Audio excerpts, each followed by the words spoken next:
Hey guys, since we are nearing the end of Epilepsy Awareness Month, I figured it would be a good time to talk about a neurologist versus an epileptologist, and what the heck is a neurologist and what the heck is an epileptologist.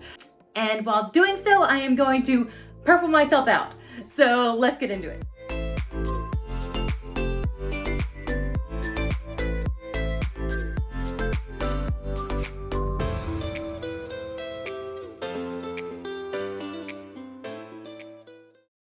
All right, for those of you newbies who may not know, purple is the universal color for epilepsy, so that's why I'm purpling out. I'm gonna do purple eyes first off. Okay, keep in mind, this is going to be an overall basic information. I'm not deep diving into what neurologists, epileptologists do, all that. So if you need more information on that, go ahead and Google. If you want me to do a deep dive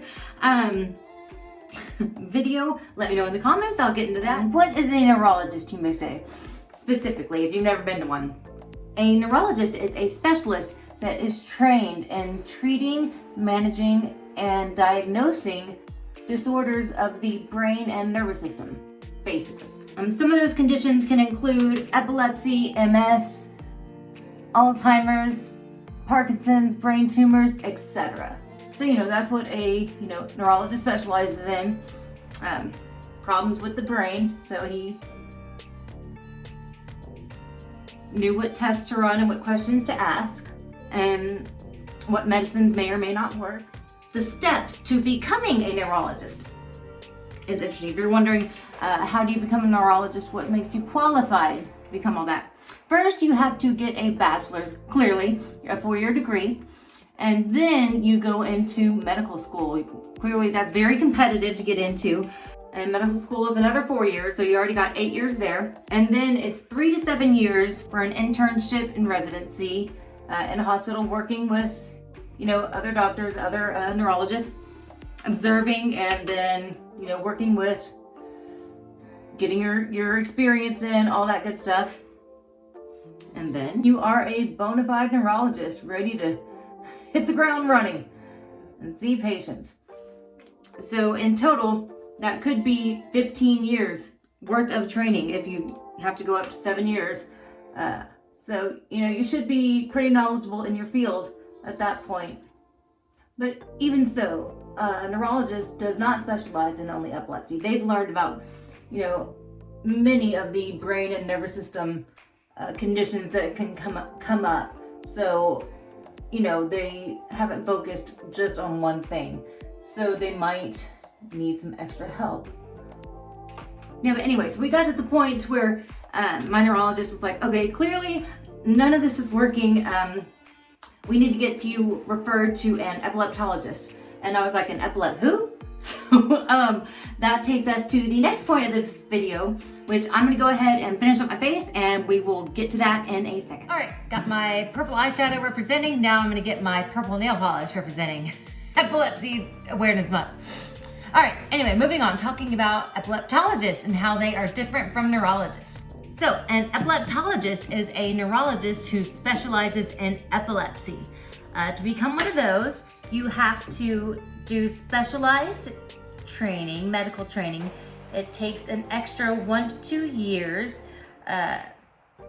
medical training. You have to do a fellowship where you learn to monitor and analyze EEGs, like VNS, what is that? Vagus nerve stimulator implants, and then they learn brain surgery, all that good kind of stuff that is much more specific to epileptics and how to help and treat us, along with more specific on medications, how they interact, all that good kind of stuff.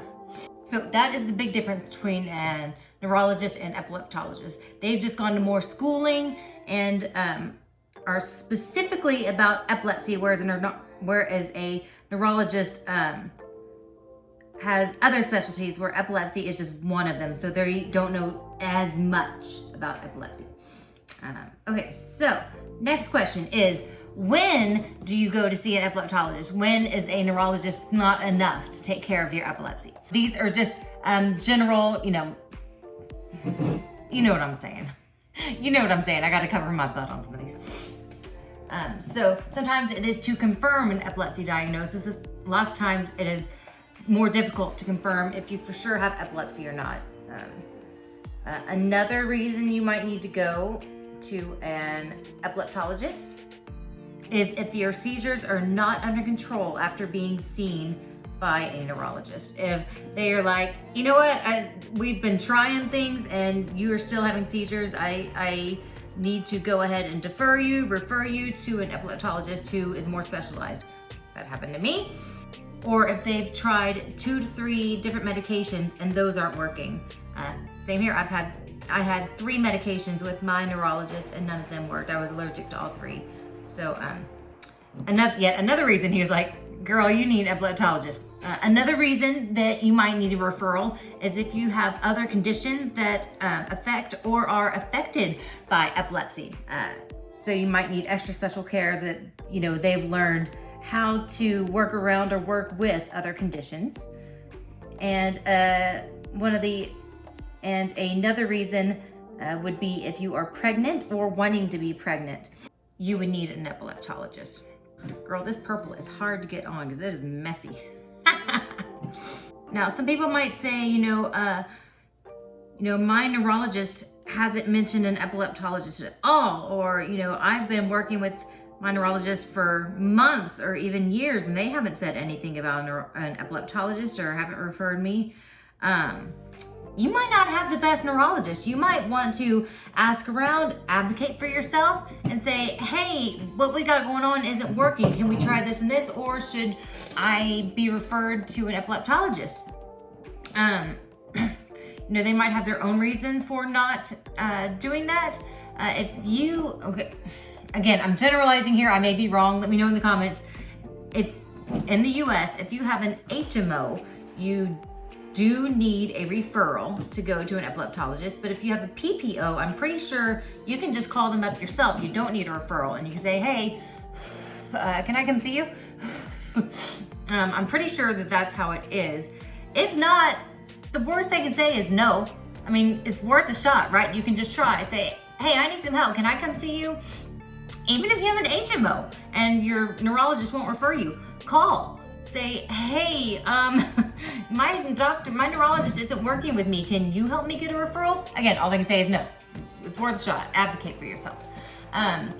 If you think they're too far away, there isn't one near you. My epileptologist is 2.5 hours away. I live in a smallish town. Smallish, there's 70,000 people here. But my nearest epileptologist is 2.5 hours away. And we found a way to make it work because I haven't seen her face-to-face in months. Since we, had a couple of face-to-face visits, we've established a good relationship. She knows my history, knows, my issues, and we've just been doing Zoom meetings, Zoom visits, to where we've adjusted medications, and I've been having, a good amount of seizures and a good amount of medication adjustments, but we're still able to do Zoom meetings where I haven't had to figure out a way to drive in there, over and over and over. So it is possible, even if you're like, I don't have an epileptologist anywhere near me, you can maybe figure it out. So it's worth a shot. Try it. If things aren't working with your neurologist and you're just so frustrated, and there are other avenues you can possibly take. If you've never heard of an epileptologist, they're awesome. Most of them should be, especially since they went to all the extra trouble, all the extra schooling, which it could be up to 17 years and education to become an epileptologist. They might be really wanting to help. I would imagine so. Okay, and here's my extremely messy and hot mess of a purple nail polish for Epilepsy Awareness Month. I'll have to clean this up later. So I did my part for that. Oh, wait, I got one more thing. All right, finishing touch, purple lipstick, which makes my teeth look even more yellow than usual, but hey, we're going with it.